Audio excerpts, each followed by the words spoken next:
About a shirtless man.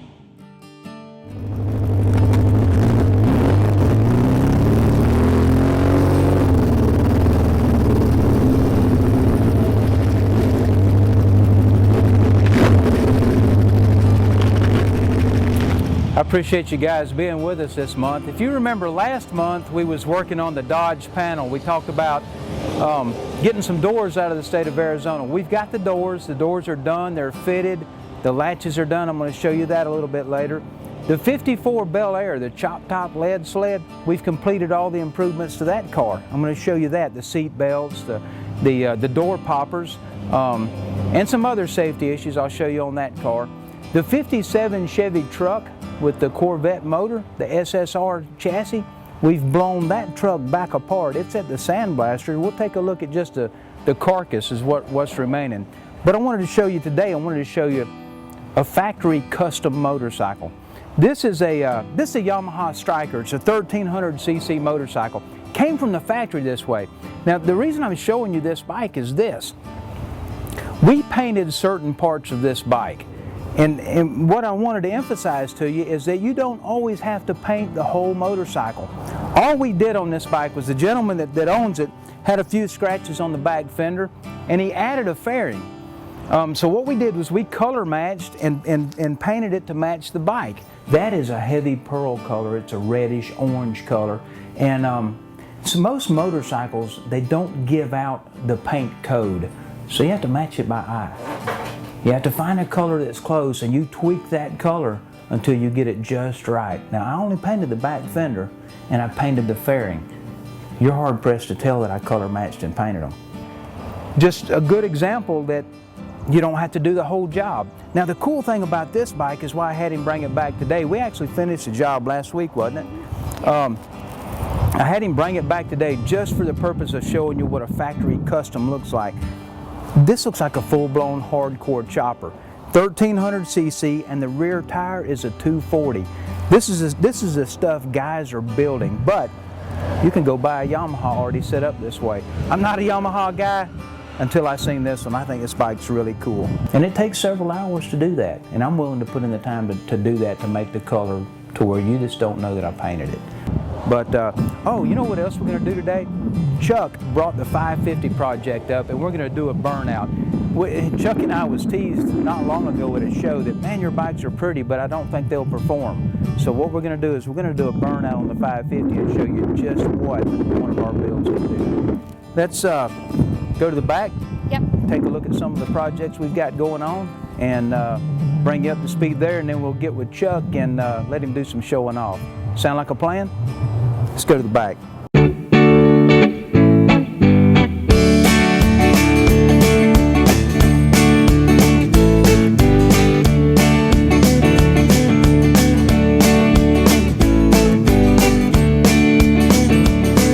If you remember last month, we had just got started on this car. It's a 54 Bel Air. The lady bought it at an auction. I told you she was an educated buyer. She knew what she was buying. She bought a car that was somewhat unfinished. The cool thing about it is since we've had the car here, she's decided to let us go ahead and paint the whole car. And originally when she came to me, she said, "Oh, we'll paint the car red." And I said, you know, flat black would look good on that car. And I think I've sold her on it, so we're going to paint that car flat black with some old school flames.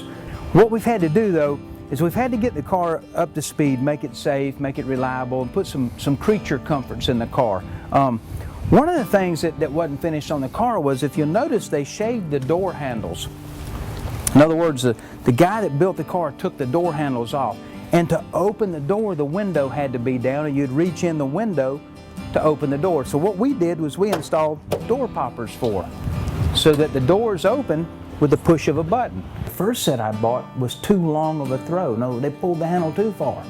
Had to send them back and get a shorter throw. So it takes some research, it takes some time to make this stuff happen. And you know what? A 54 Chevy car, push a button, the doors open, you can't beat it, man. Last month we had Stanley trying to figure out how to mount seat belts in the car. Stanley's done it. He's put in modern shoulder harnesses. So it's got all the convenience and safety of a modern car. We've done a lot of upgrades as well. You know, we put a horn on the car. The car didn't even have a horn. The cool thing about it was we found a horn from 1954. So it sounds like it was supposed to sound. We've done some things to the engine, sealed up a few problems. She had some oil leaks. We added a tag light to the back. We made the speedometer work. We made a 54 speedometer work with a modern transmission. Now it took some doing, it took some exploration and some figuring and some parts locating, but we was able to pull it off.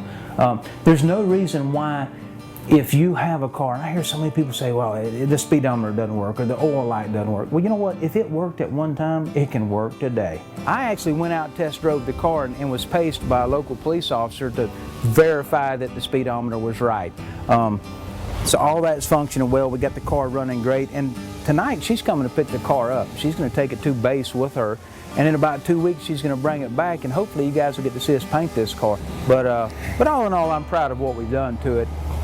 Brought her up to speed, made her some modern conveniences to where she can really enjoy the car now.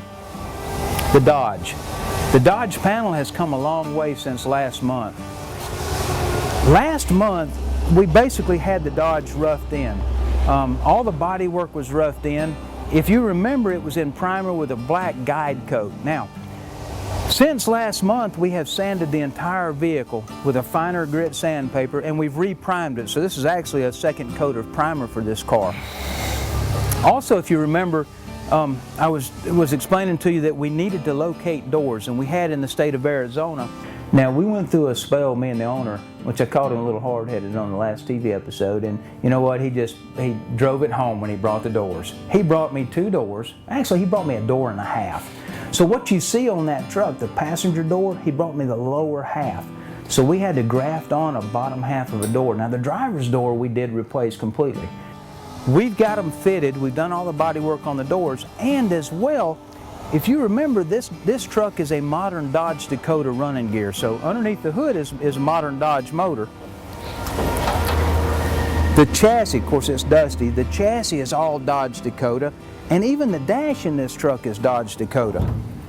This is a 1957 Dodge with all modern stuff in it. So what we did to keep that feel going was yesterday I took the doors and I installed the modern Dodge Dakota latches. So all the latches are modern and up to date safety-wise. You know, old latches and old door handles, they have their problems. You know, back when this truck was built in '57, safety wasn't an issue. You know, crash rating wasn't an issue. But it is to us. You know, believe it or not, they were so wore out, the latches on that truck, hitting a bump, the door may or may not come open. So putting the modern upgraded latches, of course with the locks in it. Now the cool thing about the Dakota latches, they have a wiring harness on them, and we're going to wire it up so that when you open the door, the latch triggers and the interior light comes on. So modern latches, modern drivetrain. This truck's even got air conditioning. And I can almost guarantee you, we're going to shave the door handles, and I'm going to put poppers in this truck just like I did the Bel Air. I can almost guarantee you that in 1957, that truck door never closed that good. Today, door poppers are very reliable.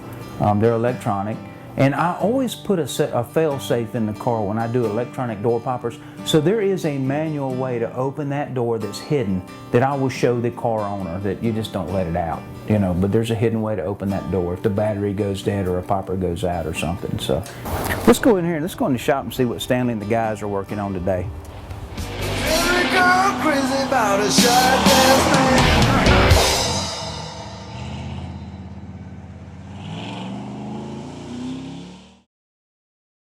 Every about a sharp ass man. That is It's a awesome. nice ornament, ain't it? We need this on our hoop. That is awesome. All right, Stanley. Now he's hooked on Mountain Dew. What's the worst things you could be hooked on? Could be worse things. Yeah. You know, Stanley's a great guy. He's been with me longer than anybody else. And we've got some good guys here, but Stanley's my top man. Ever since I've known Stanley, he's always smoked. You guys see me on a TV show talk about a cigarette hanging out of his yap. Well, lo and behold, 3 weeks ago, Stanley quit smoking. How long you been smoking? 31 years. 31 years and Stanley quit smoking. So I'm gonna tell you what, if Stanley can quit, anybody can quit. You know, and I have a habit I've been trying to kick, but Stanley has quit smoking. You feel a lot better? So far, but after 31 years, it ain't gonna get better in 3 weeks, you know. Yeah, that's true. I got 31 years ahead of me to clear it all out. You think it'd make him grouchier? No. Stanley's just as steady as a rock. I do notice he's drinking more Mountain Dew than ever. You know, there's a town somewhere in the coal mine country in the Virginias where the whole town is hooked on Mountain Dew. I could see it. What am I supposed to be doing? You're fixing this car. He's working on a late model Beetle. The car owner was wheelchair bound for a lot of years, and her wheelchair beat up the side of that car. She passed away, left the car to her daughter. Her daughter is of driving age, so we're repairing the car and going to put the daughter in it. Nice new paint job. Head down the road. Stanley's doing some minor repairs to the Beetle. There'll be some clutter blending and some matching, and these are the interior panels for the Dodge. The inside of the Dodge truck, they were working on these today. These will be primed out. In the back of the Dodge, the interior side panels, that's what those are. They're going to go in there. I've got to put a wood floor in the back of that Dodge. The Dodge came with a wood floor in it. So even though it's Dakota, I want to hit the history of that truck and kind of make it look the way it was on the inside. So the back will have a wood floor in it. Those metal panels will go down the side. We've got to do some welding and some repairs to those, and they'll go back in place. The 57 truck is in a whole different phase than it was last week. If you remember last week, we had mocked the truck up. Basically what we did was, it's a modern SSR chassis and a 57 Chevy truck body. So we're mating the body to a modern chassis, and last week we had it mocked up. Stanley had built some of the mounts, the cab mounts and the bed mounts, I think you guys seen. We're at the point now to where we've had to take the body back off so we can install the brake booster, the power brake system, the steering column. You take it completely back apart and do all the finish welding. Also, taking it back apart gives me the access to get in hidden places. I've got to put the power brake booster in it, the modern brakes and the clutch. I've got to do all that stuff. It's just easier to do it with the front clip off. We're still pretty excited about this truck. Even though it's going to be here a while, we're moving along pretty good. Now, one thing we did find when we took the truck apart is that the front cab corner is gone. It's totally rusted out. So we've ordered new pieces, and believe it or not, you can still buy about every piece for this truck re-stamped or remade in one way, shape, form, or another. So we'll have to weld in new cab corners in the front, and got some rust repair to do that was hidden underneath the fenders. So we got to take care of all that, and the truck's moving on down the line. Every girl crazy about a sharp ass man.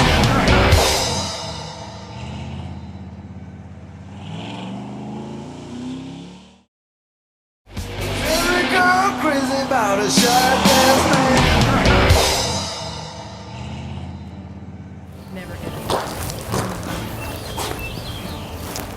Well, it looks like a full booth, doesn't it? It is. This is the VW, the Beetle that we've been working on about 2 months now.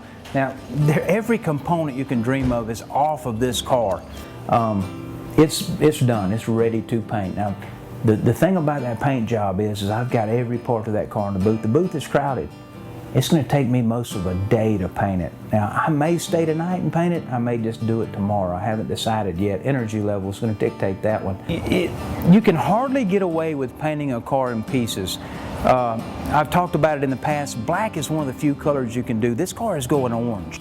If I painted just a body and the hood today, and I painted the fenders and the deck lid tomorrow, there is a chance they will be slightly different hue or slightly different color. Barometric pressure, humidity, temperature, all plays into that. So I want every piece in it. And I know the booth looks full, and usually you don't see the booth wide open like this. Usually we come in the side door, but it's such a beautiful day, we opened up the booth. Omar is in there prepping it right now. He's got the wax and grease remover going on. It's more difficult, but it is what it is. If everything was easy, everybody would be doing it, right? I say we go up and watch Chuck do a little showing off at the 550 project. I know you're tired of hearing me talk about it, but it is what it is. We'll go see what we can do on that motorcycle. Yeah, let's do it. Who let the dogs out? Show no fear, trust me. Come on. You wanna come outside? There's my girl. Be sweet. Be sweet. Be sweet.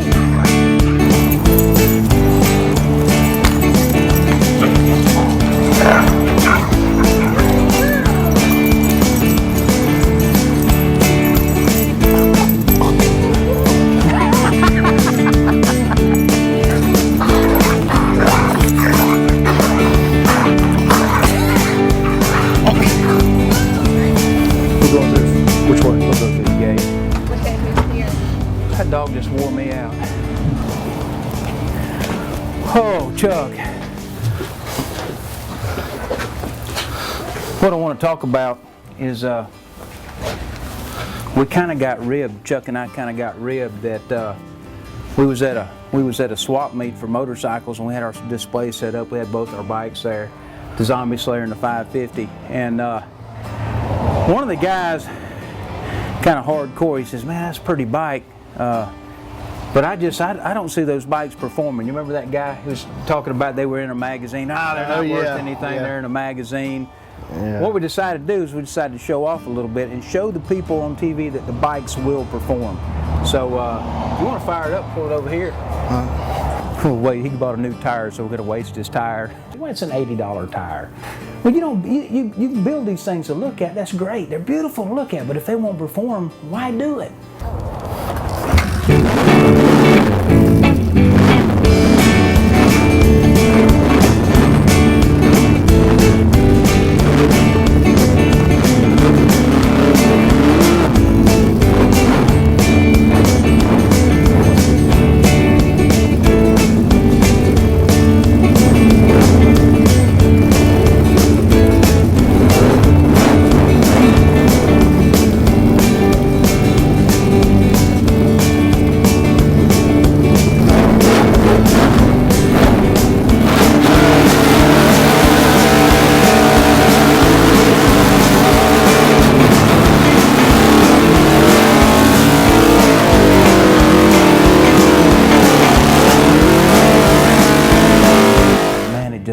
It just charges me. Whether it's a V-twin Harley, a V8 Ford, that happened to be a 4-cylinder Honda. Just the noise and the racket, the combustion, man, it just sets me on fire. And seeing the back tires spinning and the smoke, man, I wish we had smell-o-vision where you could smell the smoke, man. It just, all of us have our things that just push our buttons, and tire smoke is one of them for me, so.